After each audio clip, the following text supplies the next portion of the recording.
Guys, this is Elba with Broken Journey, the podcast, a podcast that talks about broken journeys in life as well as other bonus topics along the way.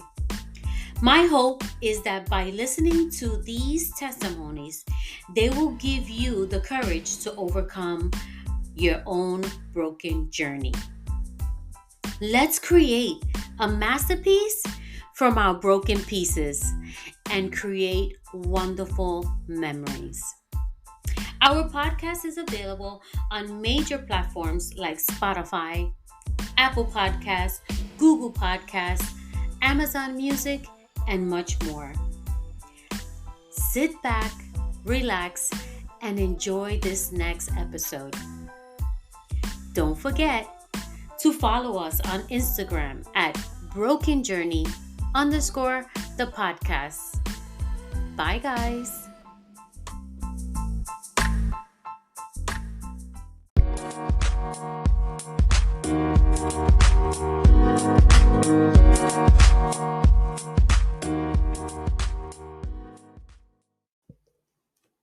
Hey guys, welcome back to Broken Journey, the podcast.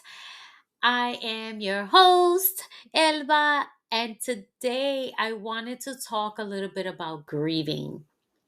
And the reason why I chose this topic, I actually have a few topics to talk about for the month of September. But the reason why I wanted to start with this one is because last week on August 24th, 2023, I lost my grandmother. My grandmother was 93 years old. And when I look back, it was like, that's such a privilege to be able to live that long. Not many people get to live a long life like she had. Now, I'm not going to say that the last 5 years was the best because she had dementia. Um, there was a lot of times that she didn't remember a lot of things and stuff like that. And, she did have a rough life as a child. Her mom passed away after giving birth to her, and she was raised by her grandmother. And then when her grandmother passed away, she was raised by her dad until she got married and started having children. Now, my grandmother had 3 separate relationships in which she had children. And when we were preparing for her funeral on Sunday, we decided to do a family tree, right? And when we started calculating the children, the grandchildren, the great grandchildren, and then the great great grandchildren, my grandmother had a total family members starting from her to the youngest and one who's unborn great great grandchildren. She had a total of 111 people. Is that crazy or what? We are a huge family. And I'm so grateful that we all get to share in the memories of my grandmother. Now, again, like I said, my grandmother did not have a perfect life, but my grandmother continued to move forward regardless of her circumstances. And I'm just grateful that I look back at our family tree and see that we've broken a lot of generational cycles. We've done so many different things, and we continue to do things that will make my grandmother proud, right? Over the years.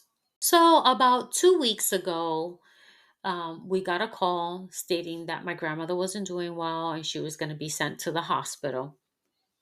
And while we were at the hospital, you know, a lot of the family members were crying. I think I teared up a little bit, but for some reason, I grieve in a different way. And let me explain, not that I wasn't hurting, but for some reason, like I put up a wall or something. I don't even know how to explain it right, but I don't grieve right away. I'll feel sad, I'll shed tears, but not that much. Like my body goes into survival mode. It goes like shuts down, and it's just like I got to do what I got to do. I got to focus on what I need to focus on and things like that. And my grandmother hung on for 2 weeks before she literally passed away. And I think, as strong as she was a strong, feisty little lady. And as strong as she was, they told us, she has a couple of days, and that's it. And so, we figured, okay, she's going to pass away in 2 or 3 days. Obviously the doctors can't tell you a specific time, a specific day, but they just said, we give her, 2 or 3 days. And she lasted another whole week before she passed away. And I mean, all her organs were shutting down. Her hands were turning purple. Her legs were turning purple. And she was still breathing. Like, you're not taking me. I'm not going nowhere. She was fighting, you know? Um, but overall, you know, she went peacefully. Thank goodness, because we told the doctors, let her go in peace. She's lived a long life, and it's not like if it was a sudden death, um, which I'll talk about a little bit later. Someone that I do know who passed, unexpectedly. But for me, grieving is kind of hard for me, because it takes me time to kind of bring down that barrier and actually cry, actually grieve, actually hurt. And I really can't explain why, but this is just who I am. And again, grieving comes in different stages. There's no right, there's no wrong way to grieve. Everybody grieves differently. Some people, it takes weeks. Some people it takes months. Some people it takes years before they can accept that someone has passed away. And especially someone who is very close, like a mother, a father, a sister, a brother, a child, your spouse, you know? And so, again, grieving is different for everyone. And for me personally, it takes me a couple of days to let it go. Even me going to the funeral, I shedded a little tears here and there, but for the most part, I just hung on to the fond memories and thinking about the fun things that I experienced with my grandmother. And I suggest that a lot of people who are grieving remember those fond memories, the good times that you spent with that relative, with that family member, with that best friend, with whoever it is that you're grieving with. Think about the fun times so that you can hang on to those memories and not forget them, right?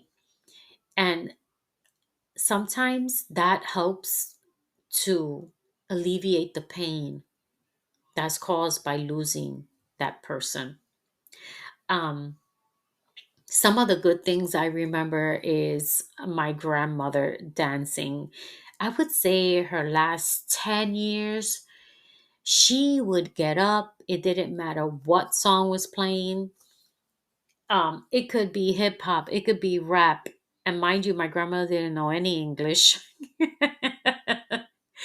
But she would dance to any song that she heard, and she liked the rhythm. As a matter of fact, there was a funny um time we went to church, And I don't remember if it was for like a Christmas service where they had, a show or something like that. And we're all sitting down. Now, mind you, the church is pretty big. We were kind of like theater seats. And so we were on one of the higher levels. And the children started to sing. And my grandmother got up and started dancing. She started dancing like she was in a club. And my aunt got mad at her. Now, mind you, this is my dad's mom. And I'm very close to his sister. My dad passed away 26 years ago, but I've always been very close to my dad's side of the family. And so we were all together, and my grandmother just started dancing, and my aunt got mad, and she's like, "Mami, siéntate," which is, "Mom, sit down. This is not a club." And I can't stop laughing. This I'm just reimagining how this looks. And my grandmother looked at her like, "What's going on? Isn't there music? I should be dancing." And my aunt was like, "No, sit down. We're at church. You cannot get up and dance." And these are some of the things that I remember. Again, my grandmother loved music. She loved dancing. Um, she would dance all the time. As a matter of fact, when we had our holidays or the birthdays, sometimes we would hang out till 5 o'clock in the morning, and my grandmother was there for it. Okay, sometimes she will even out dance me, that I love to dance. And after a while, I was like, "Mira, abuela, ya me duelen los pies." And to translate, I was like, "Listen, grandma, my feet are hurting. I'm gonna sit down. I'm just not gonna dance anymore." And you know again, my grandmother would dance anywhere. She would listen to the music and just get up and dance. And that was some of the things that helped me to, when we were at her funeral, to just help me to remember, she lived her last years enjoying herself. And it's hard to think about not being able to see her anymore, or not talking to her anymore. We do have videos. That's a good thing, that I would always record her when she would dance. I would always record her like talking and stuff like that, so I hang on to those memories. And whenever I feel sad that she's not here anymore, I go back and I look at those videos. I remember, I think it was December of 2022.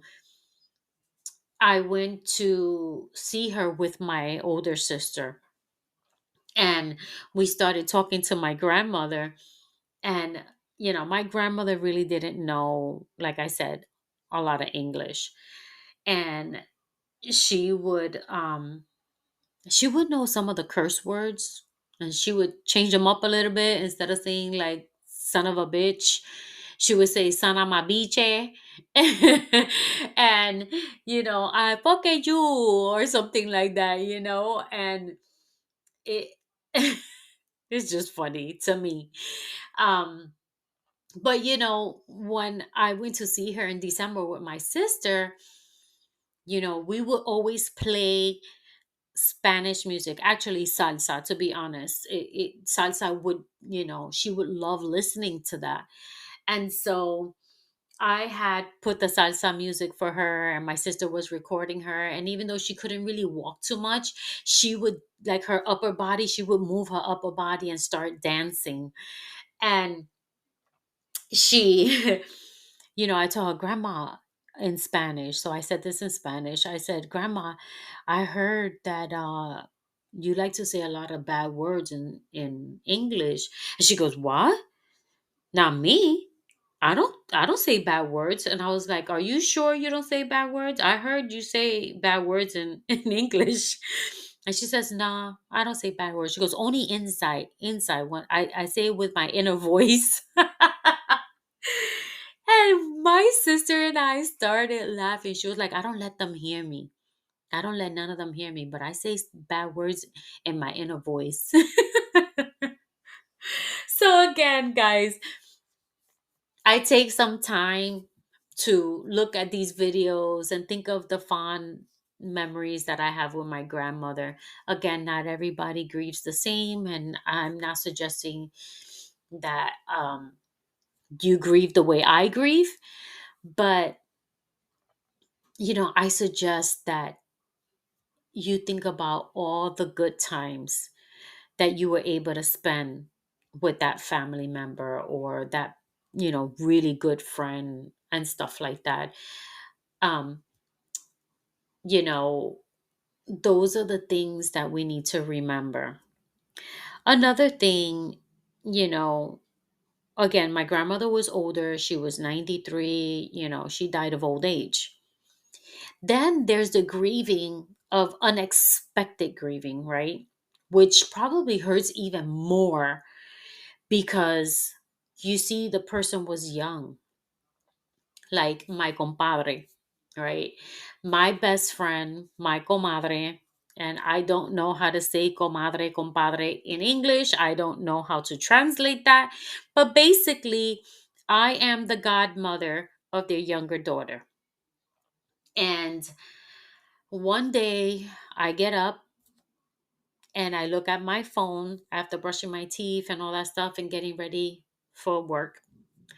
And my text message said, Hey, Gomai, Pedro passed away. And I don't remember if she said he passed away of a heart attack or what it was. But I froze for like 2 minutes staring at that text message and saying, This cannot be true. This cannot be true. And after a minute or two, I looked at the message again and I was like, Are you freaking kidding me? I cannot believe this. And he was only 51 years old. He died of a heart attack and he leaves behind his wife of 30 years, his 22-year-old daughter, and his 19-year-old daughter. And these are some of the grievances that probably hurt even more because it's so unexpected that you stay in shock for a little while, you know? And again, during his funeral, I maybe shedded a few tears, but I could not cry because I was like, again, my barriers were up. And I don't understand how that grieving happens, but it is what it is. When I got back, I went to his funeral. When I got back, I remember sitting at my desk and just crying and crying and crying. Like, how could this happen? Like, why did this happen? So young. I don't understand. Why couldn't they save him? God, why did you take him so soon? Why is this happening? And then I had to calm down and just kind of look back and say, why are you questioning these things? We don't know why it happens. Sometimes we just don't understand why it happens. And we have to grieve and move forward. And with that being said, when we grieve, we have to remember that, when you look at grieving, everybody does it differently. My way of grieving is putting up a wall. And then when I'm alone, I shed the tears that I want to shed. Another thing that helps me is writing down my feelings, writing a journal. And I am not consistent with my journals, but I do write in them. And I've noticed that writing what I feel in my journals helps me to de stress, helps me to deal with my emotions, and helps me to go back and think about the fond memories that I have with that person who passed away. And again, when it's a family member like a mother, a father, a child, a brother, a sister, a spouse, I think it hits harder for that person than if it were a friend. Even though you grieve your friends, of course, I'm not saying you don't grieve your friends. Um, for me, I have friends since I was 3 years old that I still keep in contact with. Um, but one thing I am gonna suggest, and hopefully, you take this advice. We never know when our lights are gonna be out. And there is no way that you can turn back the hands of time. So if you have a loved one that maybe you guys stop talking for something silly, if it's something when it comes to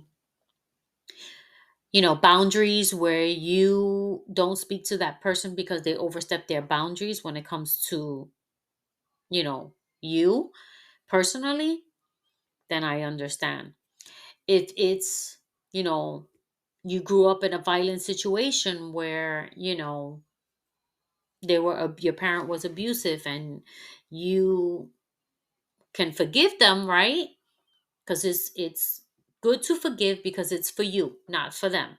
If you have a family member that you have not spoken to because of some small situation, my suggestion is to go and hatch it out with your family member. Go talk to your family members about how you feel, how they made you feel, or whatever the situation. And most importantly, if there's anything that I can suggest, is spending time with your loved ones. This should be a priority. Like, and a lot of people think, oh, spending time, I need to go on vacation with them. Oh, I need to go to a restaurant, a fancy restaurant. No, you know what? You can spend time with your family members by saying, hey, come over today. You don't necessarily need to have a whole lot of money to spend time with your family members. There are so many free options out there. You guys can go for a walk. You guys can go to the beach, grab a sandwich from the supermarket, and go see the sunset for a few hours. Like, go at 6 o'clock. Like, here in Florida, 90% of the time, it's super hot out here. You can take some time and go see the sunset one day. That is free. I mean, yes, you probably have to pay for gas, you know what I'm saying? But like, grab a sandwich and go over there and watch the sunset. Like, it doesn't have to be a lot of money. You can go to the park and spend time at the park and sit down on the bench and have a conversation. Um, you can go and just spend time at home with each other. Go to their house or they go to your house, and maybe, cook something that from your pantry that you already have there. You know, it doesn't have to be an expensive time with your family members. But my suggestion is that you go and spend time with them, because you never know when that time is going to come and the lights are going to be out. Anyway, guys, I hope some of this has helped you. Some of this has made you laugh. And remember, grieving, it's different for every single person. And there are 7 stages of grieving, and you have to go through all of them. So make sure that you take the time to acknowledge your feelings, or acknowledge the feelings of your spouse, your children, whoever is in your household, and acknowledge, or even outside, like your brother, your sister, or whatever, if they're grieving the parent, they don't want to talk to you, whatever. Just make sure that you understand that their grieving is different than yours, and acknowledge their feelings. Anyway, guys, I hope this was helpful.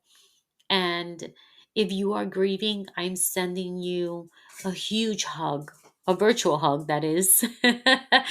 And if you know someone who's grieving and would like to hear this message, please pass it along.